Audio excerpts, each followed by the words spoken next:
The forest is basically our home. We acquire a lot of things from the forest. Our forest is our farming lands. Our forest is where we get our medicine from. Our forest produces a lot of things for us, like our buildings, our houses, a shed and a home to our animals who needs the forest very much. And our people, our youths, would have to learn about the forest in order for them to survive in the future.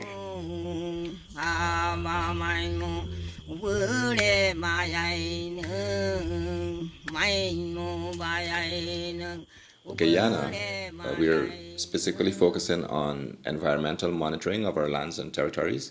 We're looking for threats, which is, well, environmental threats caused by mining and logging, but more specifically by mining because, of course, mining is one of the largest drivers of deforestation. It's also one of the largest polluters in terms of our rivers and things like that. As we're aware, most of the indigenous communities depend on the land for the hunting and the water, fishing, and so forth. So any environmental uh, negative implications of the environment would be very harmful to the communities and people living there. As a result of the pandemic, we had a lot of changes in terms of what we could have done. We were able to conduct some desk research and even like a situational analysis of the Region 8, looking at the environmental threats and, kind of collecting some sort of baseline data. We would have also been able to actually go out with monitors who were trained on the different projects to collect some data, which is ready to be placed on a platform that the Amazonia 2.0 has. It's a map of the areas where we would have visited, but also the type of threats which exist in those areas. I think what the project has done for us is that it has given us that opportunity to make things more visible, and they would have given us that opportunity by providing us with some resources because funding is very critical in terms of conducting a lot of these activities.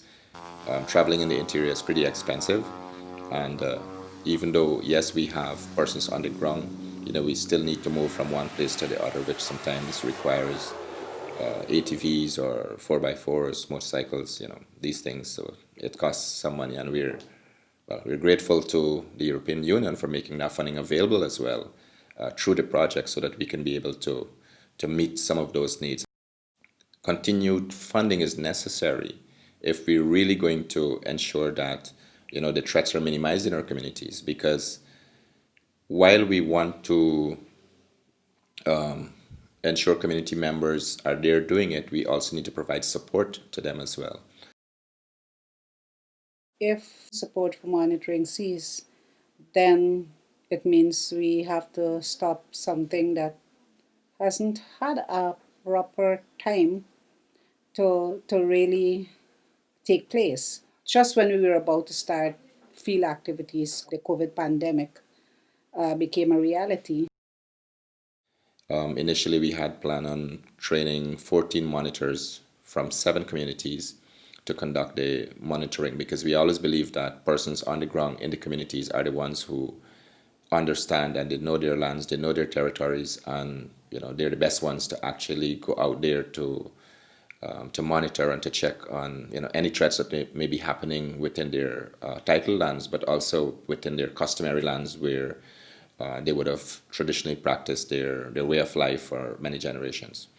We were able to, because of previous activities and previous training, we were able to include um, technical support to do some amount of monitoring in Region 8.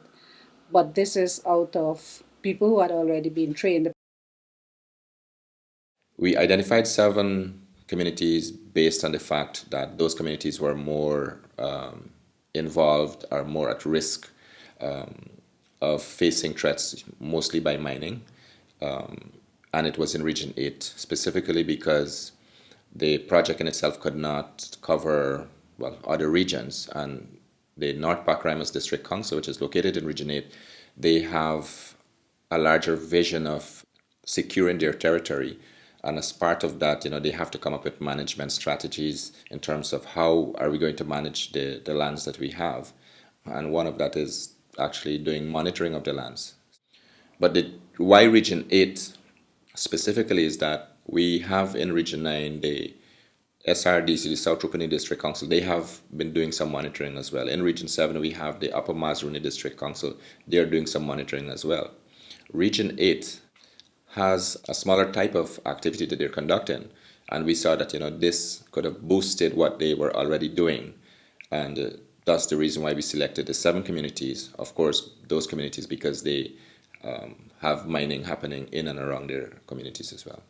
As we map our place, our homes, our land, we can see clearly that, all right, X point to X point, this is where the miners are, this is how much they are doing. So in the years to come or days to come, we can see if they're destroying more land or they stop. If the environmental monitoring is to stop, people, well, maybe specific miners and loggers will come back to the oil days because there is nobody now to check on them. So they come back to their illegal business again, and our lands will, be destroyed. But with with this project on board, at least we have a chance of showing, like I said, letting other people know that this is happening and this is where it's happening. So if it's to stop, they will still go back to the old days. You do your thing, nobody is seeing. So we can't be living like this forever because our lands are being destroyed, and if we don't do anything about it, it's going to be done.